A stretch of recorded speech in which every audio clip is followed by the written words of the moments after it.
Bonjour à tous et bienvenue sur Tuto Blender. Dans ce Quick Tips, je vais vous parler des objets manifolds et non manifolds. Alors dans Blender ou dans n'importe quel logiciel de 3D, parce que cette terminologie ne s'applique pas qu'à Blender en général, c'est vraiment plus quelque chose qui est lié à la 3D. Donc qu'est-ce qu'un objet manifold? Eh bien c'est un objet qui est fermé, hermétique on va dire. Donc si je prends mon cube de départ, qui est ici par exemple, c'est un objet manifold, il est fermé.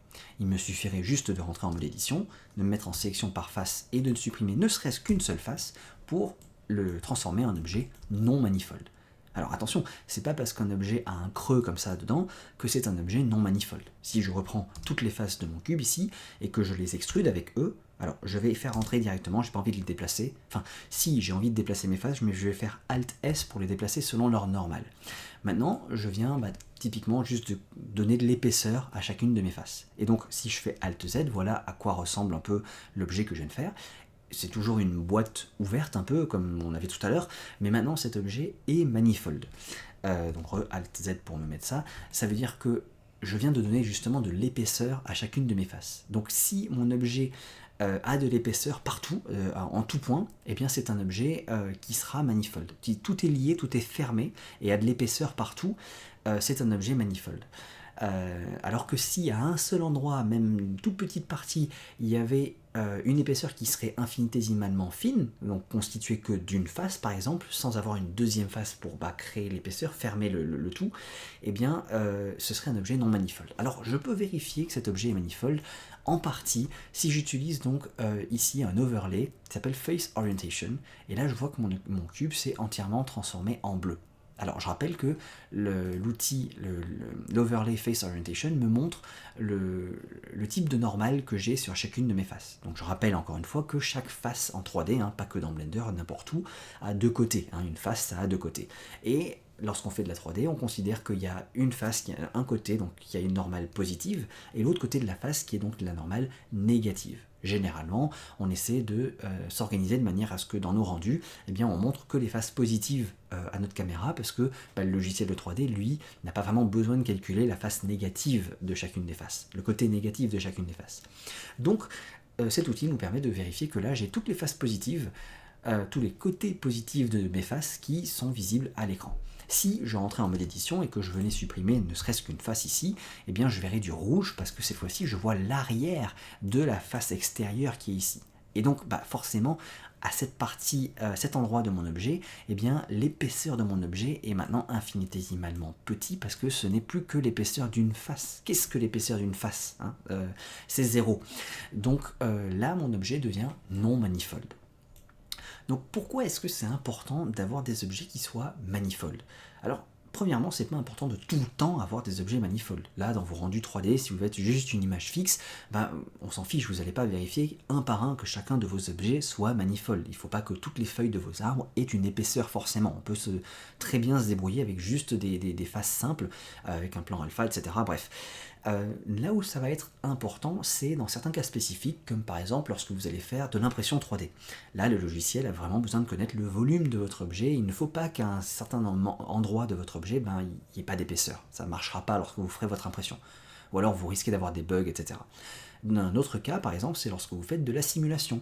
Dès que vous allez simuler des fluides, de la fumée, des liquides, avec des obstacles à l'intérieur qui doivent interagir avec l'eau ou le fluide, ou si vous faites des corps rigides qui doivent s'entrechoquer, etc., ou des corps mous, là où vous allez avoir envie que vos objets soient manifolds, qu'ils soient vraiment fermés, hermétiques, pour qu'il n'y ait pas de bug, effectivement, lorsque la simulation se crée.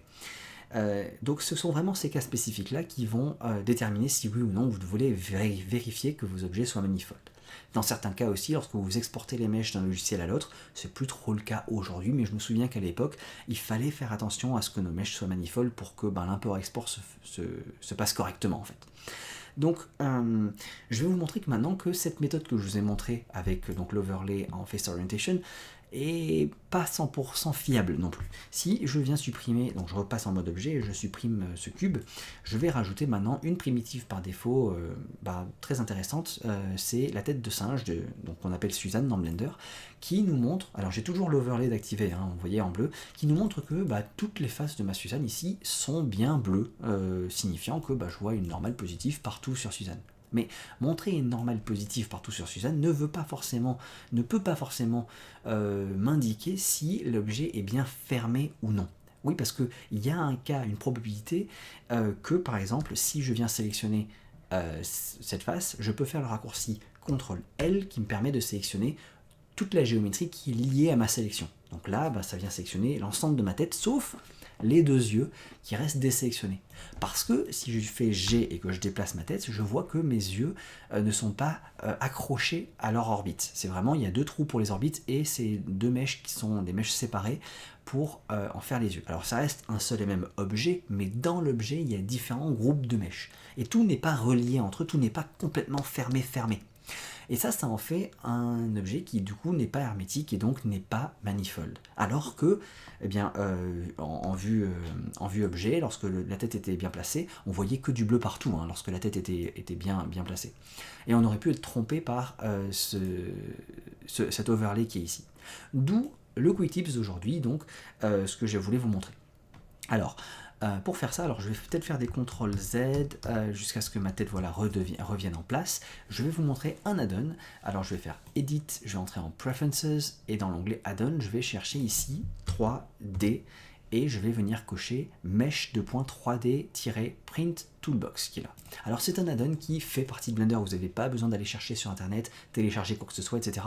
Dès que vous téléchargez Blender, cet add-on vient avec.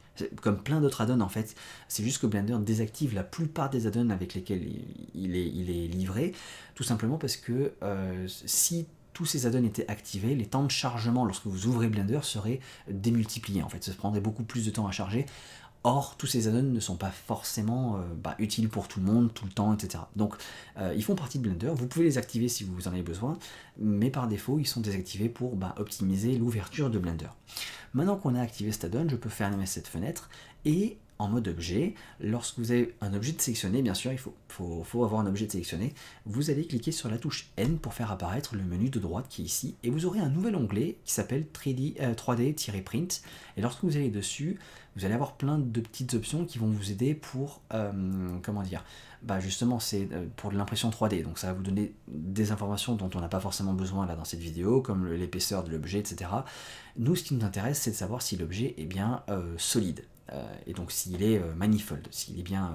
donc ici dans les results, on va regarder le non-manifold edges, bad continuous edges aussi, et le reste, on s'en fiche un peu, en tout cas pour vérifier si l'objet est manifold ou pas. Donc si je sélectionne mon objet et que je fais solide, je vois que non-manifold edges, j'en ai 42, bad continuous edges, j'en ai 0. Je peux réparer ça, donc déjà là j'ai l'information de oui ou non, mon objet est manifold ou n'est pas manifold. Là il n'est pas manifold parce qu'on n'est pas à 0 partout ici sur ces deux résultats là. Et si je veux le réparer, je peux venir sur Cleanup et cliquer sur Make Manifold. Maintenant quand je refais un check all, ou juste un check solide, parce que c'est ça qui m'intéresse, je peux avoir 0 partout sur ces deux là, qui m'indiqueront donc que mon objet est maintenant manifold. Alors la réparation qu'il va faire, là, on voit pas une grande différence, ça a l'air plutôt propre, plutôt bien, mais soyez conscient du fait que des fois, ça déforme un peu l'objet. Il n'est pas aussi beau qu'il était avant, ou alors il y a des raccourcis qui sont faits, etc. Si vous êtes dans le cas d'une impression 3D, donc là vous voulez vraiment que votre objet soit parfait, qu'il soit bien, qu'il n'y ait pas de déformation qui se fasse en réparant, en faisant Make Manifold. Donc il y aura peut-être besoin de revenir à la main pour réparer et resculpter un peu votre objet pour qu'il soit vraiment parfait pour votre impression 3D. Mais au moins vous saurez qu'il est manifold, vous aurez juste à déplacer certains vertex. Si par contre vous faites de la simulation, comme je parlais avant, et que c'est juste un obstacle, on peut imaginer que cet obstacle ce soit juste un objet dupliqué, un proxy, qui vous permette de faire justement vos interactions, vos obstacles, vos collisions, mais que ce ne soit pas vraiment un objet qui sera rendu au final. Vous pourrez switcher, remplacer ce proxy par un objet qui lui ne sera pas forcément manifold, on s'en fiche, tant qu'il rend bien à l'écran, c'est très bien. Donc vous pourrez dupliquer votre objet, utiliser le Make Manifold, tant pis si ça le déforme un peu, détériore un peu, tant qu'il arrive à nous faire nos collisions comme il faut, parce qu'il sera bien manifold, il n'y aura pas de souci. Ensuite, vous le cachez au rendu, vous pourrez afficher votre objet principal, le premier, même s'il n'est pas manifold, dans vos rendus. En tout cas, cet outil vous permet du coup de, d'une part, vérifier si vos objets sont manifold ou non, et d'autre part, de le réparer, moyennant peut-être un peu de modification, un peu de réparation ici ou là. Mais bon, j'espère que ce quick tips vous aura été utile, que vous aurez appris quelque chose, et puis je vous dis à la prochaine. Salut!